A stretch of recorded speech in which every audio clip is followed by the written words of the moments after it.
آپ قرآن کریم میں ایک اہم تلفظ کی غلطی کر رہے ہیں۔ آئیے سیکھتے ہیں حلق کے اس حصے سے نکلنے والے حروف جنہیں اکثر لوگ صحیح ادا نہیں کر پاتے۔ بسم اللہ الرحمن الرحیم۔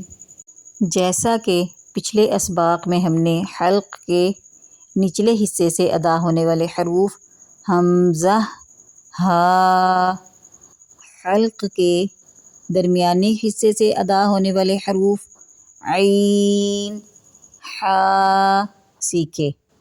آج ہم حلق کے اوپری حصے سے ادا ہونے والے حروف غین، خا کی ادائیگی اور ان کی مشق کریں گے۔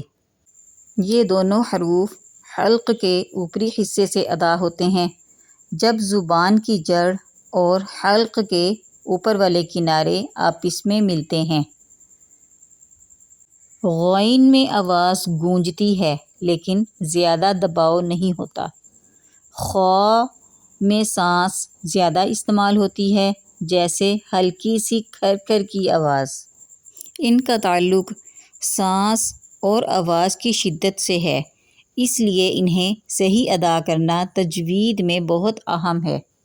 یہ دونوں حروف زبان کی جڑ اور حلق کے اوپری حصے یعنی جہاں منہ حلق سے جا ملتا ہے کے ملاپ سے ادا ہوتے ہیں، جیسے غین، خا۔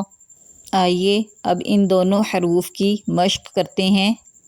غ، غی، غو، آغ، ایغ، اوغ، خا، خی، خو، آخ، ایخ، اوخ۔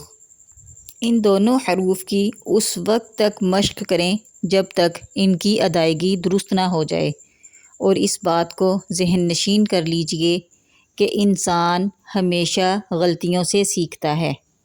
اگر آپ قرآن صحیح پڑھنا سیکھنا چاہتے ہیں تو چینل کو سبسکرائب کریں، ویڈیو پسند آئے تو دوسروں کو ضرور شیئر کریں۔ ملتے ہیں اگلے سبق کے ساتھ، تب تک کے لیے والسلام علیکم ورحمۃ اللہ وبرکاتہ۔